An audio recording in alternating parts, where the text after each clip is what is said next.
Started off the fall, we had a really good fall. Coming into the spring, had some really competitive inter-squads this spring so far, and guys are kind of separating themselves. Our culture, I think, is, I don't think it's any better than it ever has been right now as far as we going into, and then we're looking forward to the opportunity to start the season in Globe Life, and looking forward to seeing how much better we're going to get as we go through that deal and continue to grow in those areas of with defense, offense, and pitching. Okay, Eric Bailey.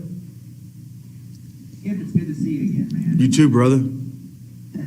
Hey, we're going to get a chance to talk to Jake Bennett in a little bit. I just wanted to ask you, such a strong start as a freshman in 2020, and then everything, he was surrounded by great arms, and then everything came to a crashing halt. Through last year, pretty decent last year. How much has this journey, or how has he handled the journey that he's been on through his college career? Eric, I would advise you to get a picture of him in high school, his delivery in high school, and kind of take it from where he started in high school to when he got to the University of Oklahoma to what he's done over 3 years. That's when I'm talking about culture and development. It's this guy, there's not a lot of people that take plans and stick by a plan. He's gotten better every year that he's been here. I watched him throw a bullpen the other day, and I was like, I've seen a lot of guys throw bullpens and a lot of good arms throw bullpens, and I was like, wow. I'm so excited to see that growth in him. Who knows what the numbers are going to play out to be, but how much better that young man has gotten in our program shows you what we've done since we've been here.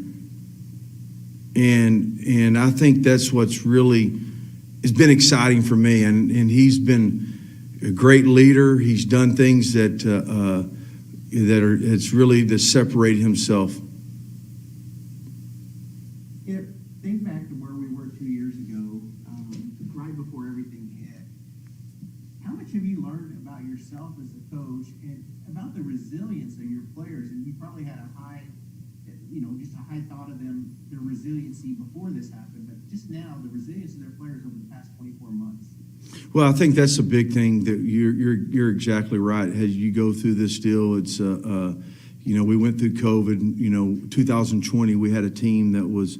You think that we're going to go to Omaha, and if all the pieces and puzzle, left field, second base with that team, you never know what's going to happen.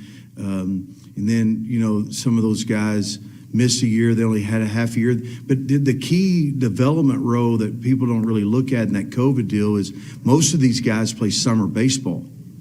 Well, summer baseball is a deal where you go out and get your innings and you get your work in. Wins and losses are important in summer baseball, but they're not as important as they are in colleges. So you get to go develop on maybe one pitch a changeup, or you get to go, hey, you know what? You're going to play second base in the summer league team, or you're going to play center field, or you're going to play every day as shortstop or wherever it may be. And that's the development side that those guys got kind of lost in it.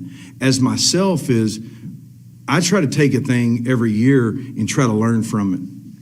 I want to learn something different every year about no different than, hey, if we're going to practice a game like this year, we're going to try to do it 6 minutes increments because these guys only retain 6 to 10 minutes in practice. Trying to learn more about the generation gaps and as we go through. It might be, Twitter. It might be, learn something different about the mental game of helping these guys understand how to simplify the mental game one pitch at a time. So this past year, I just did one thought.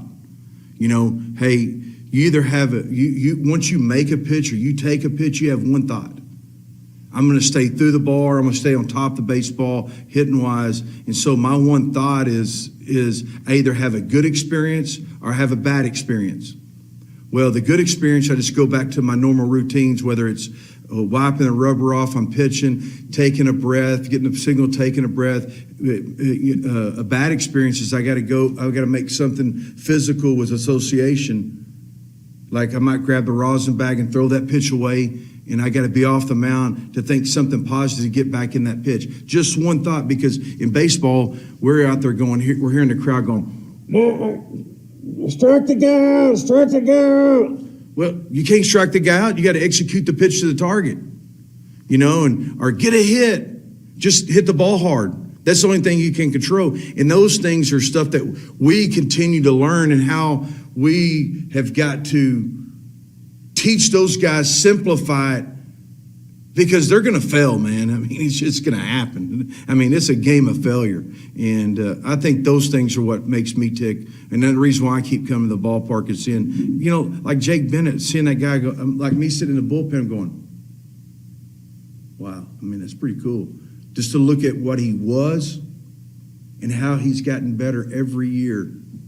I think it's a tribute to Clay Overcash, Tim Overman, our strength coach, Jay, our academic coordinator, Clay Van Hook, Ryan Gaines. I think it's all a tribute to everybody that surrounds themselves with Jake Bennett. That's a tribute. Just look at that guy. He's a poster boy of what we want to be. If every player could do that, I mean, we'd be really, really, really good. And some guys take that plan, and some guys don't. It's the nature of the beast. For more information, you can visit TulsaWorld.com.